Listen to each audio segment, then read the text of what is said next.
India में school जाना is equal two degree मिलना। बट क्या आप लोगों को पता है 14 साल की उम्र के आधे बच्चों को a+b का होल स्क्वायर भी नहीं पता होता है। उनको अगर कोई नॉर्मल इंग्लिश सेंटेंस भी पढ़ने के लिए बोल दे वो उसे भी नहीं पढ़ पाते हैं। इसका मतलब वो 10-12 साल पहले स्कूलिंग करते हैं, उसके बाद भी उनको बेसिक रीडिंग बेसिक मैथ्स के बारे में कुछ नहीं पता होता।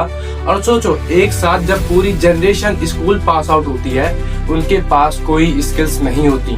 उनको बस इतना पता होता है अब हमें आगे चल करके BA BBA कर लेना है। बचपन से ही हमेशा बच्चों को फोर्स किया जाता है कि तुम मार्क्स के ऊपर ध्यान दो और किसी चीज के भी ऊपर मत दो।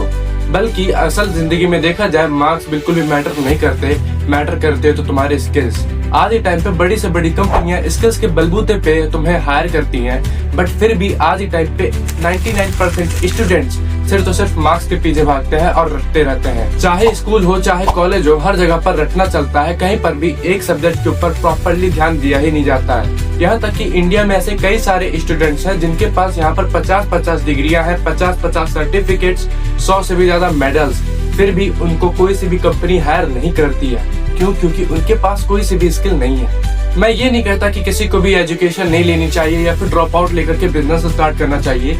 बस मेरे कहने का मतलब ये है कि जितना फोकस हमारे इंडिया में रटने के लिए करवाया जाता है उतना ही focus communication, self improvement, time management, इन सब स्किल्स के भी पीछे दिया जाए। क्योंकि भारत के अधिकतम बच्चों को टाइम मैनेजमेंट भी नहीं पता होता कि हम अपने समय को कैसे मैनेज करेंगे।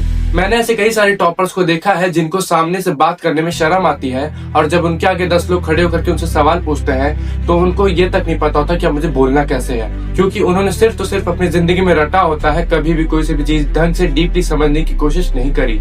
और इसमें उनकी गलती नहीं होती, उनको बचपन से ही प्रेशर दिया जाता है कि तुम्हें बच्चों मार्क्स के ऊपर ध्यान देना है, अगर तुम्हारे नंबर कम आए देन हम तुम्हें पनिश करेंगे। और इसी एक गलती की वजह से इंडिया में प्रोडक्टिविटी की कमी बढ़ती जा रही है। दिन पे दिन अगर देखा जाए 99% स्टूडेंट्स अपनी क्रिएटिविटी को ऊपर नहीं लेकर के आ पाते हैं, जिसकी वजह से उनकी स्किल्स, उनके टैलेंट दब जाते हैं और उनको मार्क्स के जरिए रौंद दिया जाता है और उनके सपने बर्बाद हो जाते हैं। आज के टाइम पे इंडिया में वही चीजें हैं, मार्क्स के ऊपर फोकस करो, मार्क्स के ऊपर फोकस करो, मार्क्स के ऊपर फोकस करो। लेकिन इस ट्रैप से निकला कैसे जाए? कई सारे स्टूडेंट्स इस वीडियो को देख रहे होंगे, बट मैं आपको समझाना चाहता हूँ कि आप इस ट्रैप से निकल सकते हो काफी इजीली।